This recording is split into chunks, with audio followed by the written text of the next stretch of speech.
في أقصى جنوب الكوكب ورا جدران من الجليد ورياح عاصفة، في قارة مش زي أي قارة. مكان مش مرسوم بس على الخرائط لكنه محفور في أحلام وأطماع الدول الكبرى.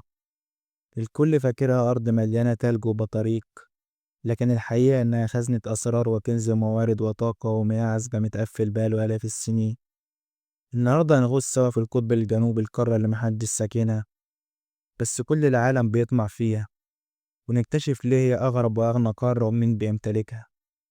بس قبل ما نبدأ، حط لايك واشترك في القناة وفعل الجرس علشان توصلك فيديوهاتنا أول بأول. أغلب المشاهدين بيشاهدوا الفيديوهات بدون ما يحطوا لايك.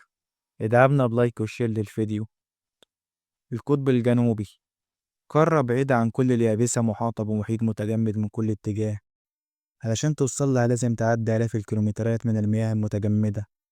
هي أبعد مكان ممكن الإنسان يروح على الأرض. مساحتها ضخمة بشكل يصعب تخيله، أكبر من أوروبا وأكبر من أستراليا. مساحتها 13 مليون و660 ألف كيلومتر مربع. لو بصيت على الخريطة هتلاقي سطحها كله جليد ممتد من أولها لآخرها. التلج هناك مش مجرد طبقة، ده غطاء سميك جدا وفيه أماكن بيوصل سمكه الكيلومترات. الجليد مترسب من ملايين السنين، كل شتاء بيمتد لغاية ما يغطي البحر. الجو هناك قاسي لدرجة صعبة تتصورها.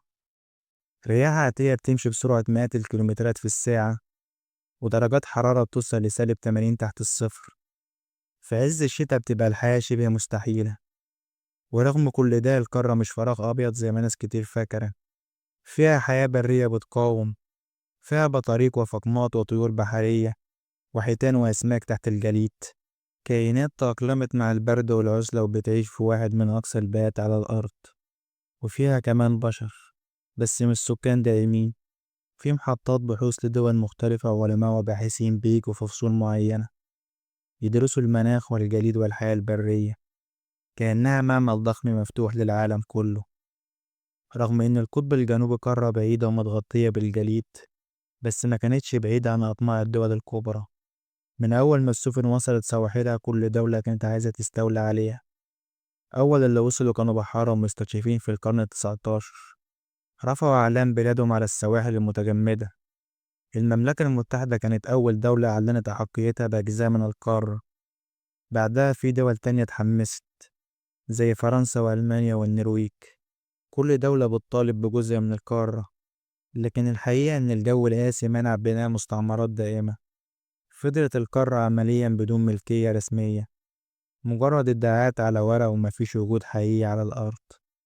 مع الوقت المطامع بدأت تزيد. الحرب العالمية التانية خلت أنظار العالم تلتفت للقطب الجنوبي. سفن ألمانية ظهرت حوالين المحيط الجنوبي، وشائعات عن سيطرة واختبارات عسكرية. الدول بقت تخاف القارة تتحول لساحة حرب أو تجارب سرية. تشيلي والأرجنتين استغلوا انشغال بريطانيا بالحرب، وضموا أجزاء من اللي بريطانيا كانت بتقول إنها ملكها. الصراع بدأ ياخد شكل سياسي جديد. بعد كل المطامع دي كان لازم العالم يلاقي حل. القارة كانت ممكن تتحول لساحة حروب وصراع على الموارد. في آخر الخمسينيات الدول الكبرى اجتمعت واتفقوا. النتيجة كانت معاهدة القارة القطبية الجنوبية. اتوقعت سنة 1959 ودخلت حيز التنفيذ بعدها بسنين قليلة. المعاهدة دي حطت قواعد واضحة: القارة لأغراض سلمية بس، ممنوع أي وجود عسكري أو تجارب نووية أو قنابل سرية. كل النشاطات تبقى علمية وبحثية فقط. كمان المعاهدة قالت إن أي دولة ليها الحق تبعت بعثات علمية، بس بشرط إنها تحافظ على نظافة القارة ومتسيبش مخلفات. يعني القطب الجنوبي يبقى معمل طبيعي ضخم مفتوح للعلماء من كل العالم. بعد المعاهدة دول كتير بدأت تبني محطات بحثية هناك. مش بس الدول اللي وقعت، حتى دول ما كانتش طرف أصلا بقت تبعت بعثات. الصين مثلا بنت محطات بحثية جديدة. أصبحت القارة كأنها منطقة تعاون عالمي بدل صراع عالمي. حاليا المعاهدة بيشرف عليها 54 دولة، منهم 29 دولة عندها أبحاث على الأرض ولها حق التصويت واتخاذ القرارات، والباقي دول غير استشارية تحضر الاجتماعات بس. المعاهدة وقفت الصراعات العلنية لكن موقفتش الأطماع. تحت الطبقات السميكة من الجليد في عالم كامل من الموارد اللي لسه محدش لمسه. الجيولوجيين بيقولوا إن القارة دي مخزن معادن نادرة جدا، فيها دهب وفضة ويورانيوم وبلاتين وفحم، كلها متخزنة في باطن الأرض. فيه كمان إشارات على وجود احتياطات ضخمة من البترول والغاز، غير إن حوالي 70% من مياه العالم العذبة متجمدة هناك في شكل أنهار وجبال جليد. القوانين الحالية بتعذر أي تنقيب تجاري، لكن معظم الدول الكبيرة شغالة في أبحاث جيولوجية ومسوح زلزالية تحت اسم دراسات علمية. الحقيقة إنها خرائط لمستقبل ممكن يتحول فيه الجليد لحقول بترول ومناجم معادي. الأقمار الصناعية بترصد تشققات وأماكن ضعف في القشرة الجليدية، دي أماكن ممكن تكون غنية بالثروات. في تقارير عن شركات بترسم خطط على الورق وتكتب دراسات جدوى، الكل مستني اللحظة اللي القيود فيها تضعف أو تتعدل. الدول ما بتقفش عند البحث بس، في سباق على بناء محطات بحوث جديدة في مناطق استراتيجية، كل محطة بتدي وجود سياسي وعلمي أقوى. حتى الدول اللي ما كانتش طرف في المعاهدة بدأت تبعت بعثات وتطلب عضوية، كأنهم بيحجزوا مقاعد بدري. المعاهدة الحالية عاملة زي غطاء مؤقت، هي اللي منع أي استغلال تجاري دلوقتي، لكن الغطاء ده ليه تاريخ انتهاء، ممكن يتغير في أي وقت. كتير من الخبراء بيقولوا إن لما القيود تتفك أو تتخفف هيتفتح باب سباق على الثروات، شركات ودول هتتنافس على المعادن والبترول والمياه العذبة. ساعتها القارة اللي طول عمرها أرض للعلم بس ممكن تتحول لساحة نزاع اقتصادي وسياسي. في كمان تحديات بيئية ضخمة، الاحتباس الحراري بيأثر على الجليد، الجروف الجليدية بتتفكك أسرع من زمان، أي نشاط بشري جديد هيضاعف المخاطر دي.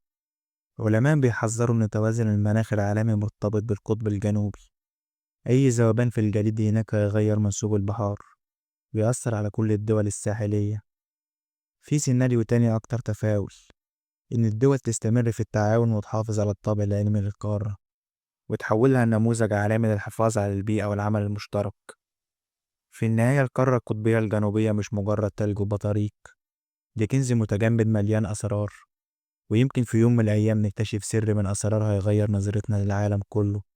لو حبيتوا الرحلة دي في أعماق القارة البيضاء، استنونا في الحلقات الجاية علشان نغوص سوا في أسرار تانية من كوكبنا العجيب. شاركونا رأيكم في التعليقات، إيه أكتر حاجة عجبتكم في موضوع النهاردة؟ ولو عندكم موضوعات غريبة أو أسرار تاريخية عاوزيننا نحكيها، اكتبوها في التعليقات. ولو لسه جديد في القناة ادخل شوف الفيديوهات القديمة، هتلاقي مواضيع كتير هتعجبك. وما تنسوش تدعمونا بلايك وشير للفيديو، ونشوفكم على خير في فيديو جديد.